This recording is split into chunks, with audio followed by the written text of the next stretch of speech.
Russian oil. It's okay. Like China, for instance, It's buys okay. more. Yeah. Why are you singling India out for these additional It's only sanctions? been 8 hours, so let's see what happens over the More next, secondary sanctions you're going very to see a lot soon. more. So this is a taste of You're what's going to to see a come. lot more. You're going to see so much secondary sanctions.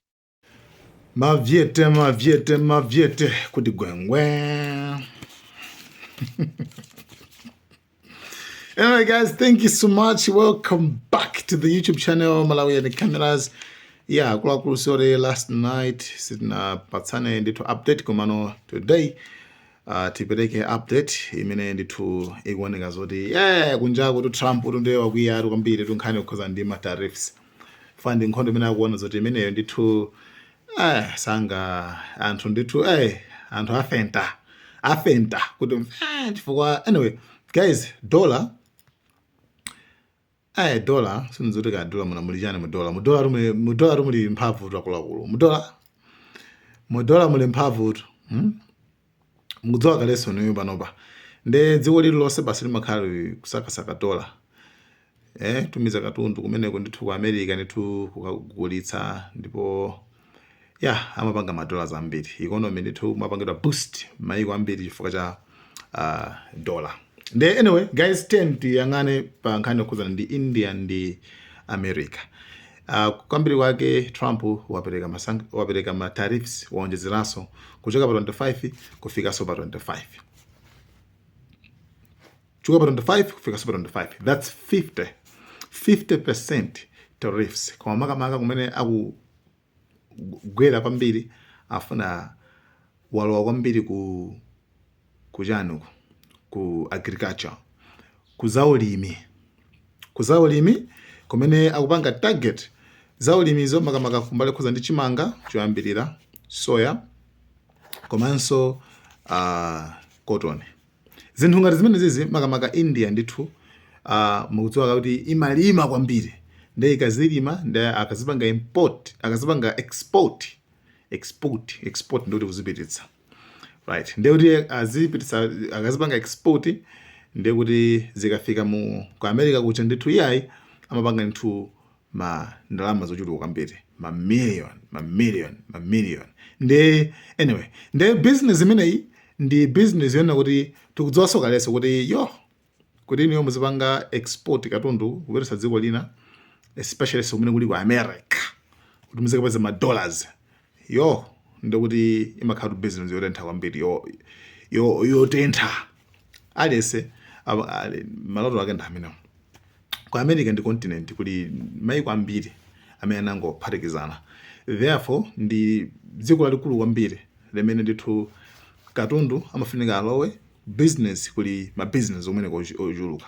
Nde Trump njira ine imene amagwiritsa ntchito pofuna kulanga anthu ndi anthu amene amapititsa katundu kuti ku America kuja kuti azikagulitsa kenako azipaza zinthu zawo sorted out, especially ngati maboma fa business ya maboma ma individuals wambezeka mwana boma to boma G to G osati ya mafuta ija imekhala G to G G to G, government to government.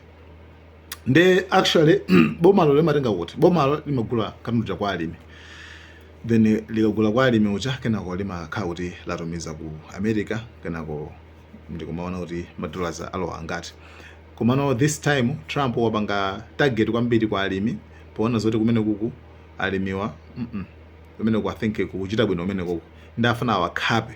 Nde India yanakona kuti yanakona kuti iyoyo si sokoneza pa nkhani yokhuzana ndi alimi awo, like zimene alimi awo zikhale zomwezo, sakufuna kusokoneza china chilichonse and sakubwerera mbuyo. Trump yo atha kuona kuti apanga bwanji komano statement imeneyi inali poyambirira pa 25 pa nthawi imene Trump asanaonjezeso 25 inachi nthawi imene inali pa 25 komano inali ku zinthu zina, especially sana gunde kwambiri ku section ya agriculture, anagunda kwinako komano iyi atangoponya section ya agriculture kuzaulimizi pamene patsopano pamene India yafenta. Tikamati kufenta ndiye kuti yalira yafenta nde chechike chano ndisalake ma sanctions ma tariffs misonkho yonse ikuyiphatikiza yukwana chani yukwana 50%. Then apa pamene tsopano India inafunsa kuti bwanji mukutipasa ma sanction ife bwanji fe ma tariffs misonkho bwanji ife toka pamene ugula mafuta ukokonda ambiri amene amagula mafuta ku Russia nda ambiri sife toka bwanji fe mutipasa majani bwanji fe mutipasa ma sanction amene wawa chifukwa chani sorry ma sanctions ma tariffs misonkho ma sanction ndizibawa koma tariffs amene wawa paka 50%.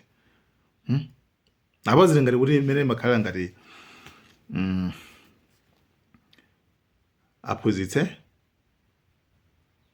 muli mkalasi aphunzitse aja nonse mwachedwa muli angapo anthu angati mwachedwa koma iwe wekha akuza kuti tabwera ndikunyapula ndekana koma zabwera ndina kuti bwanji kuti nderani mangoli menyendeka nanga uyuyu mana nako zimene zezi nanga uyuyu bwanji uyuyu kuti uyu siwochedwaso uyuyu nzira ndeye muzoziri aphunzitsa chaso kuti sanaone yayi uyuyu anamuona bwinobwino koma mwina aphunzitsiwere uyuyu amamuopa aphunzitsa mwina uyuyu amamuopa ndeye muzoti ndani wina wachedwa ndani Khobaliro kenakwa Khobaliro ndaisa wachedwaso kamiritsitsa tuluka muno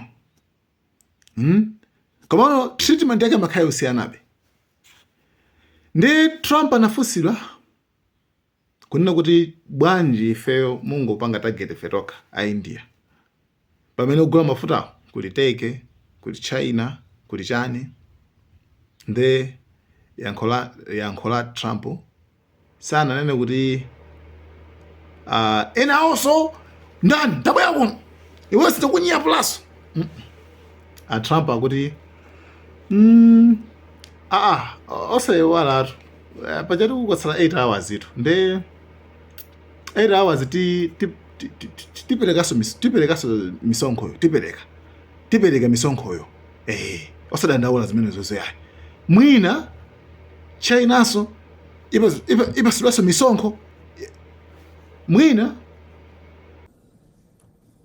On the India penalties, do you have any similar plans to enact more tariffs on China as it relates to their purchases? Could happen. Depends on how we do. Could happen. It may happen. I mean, I don't know. I can't tell you yet, but we did it with India.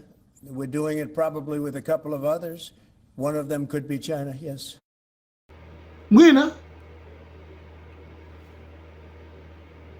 akuti mwina ndakuti afuta ndaula muona dziko liwona zimene tichite muona kusintha osadandaula sinu nokha yayi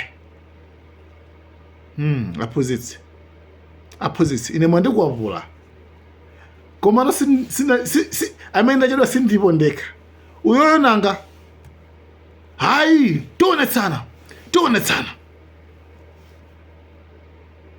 ndazati mina aphunzitsi mukumuopa uyoyo China ndionena kuti zibwana izi zakupanga apazi pachina yonse imabwezera remember mwina nkubada kuti China nayonso pachina imabwezera China pachina imabwezera mwimenya nayonse kumenyaniswa remember kuti za matarifu zinambe apa China asanayambe kuapa China ndiye nawo Trump anambe apa China mukumbukira pamene zinazavura kwambiri mpaka Trump kurani kubwerera mbuyo pankhani yakhoza ndi matariffs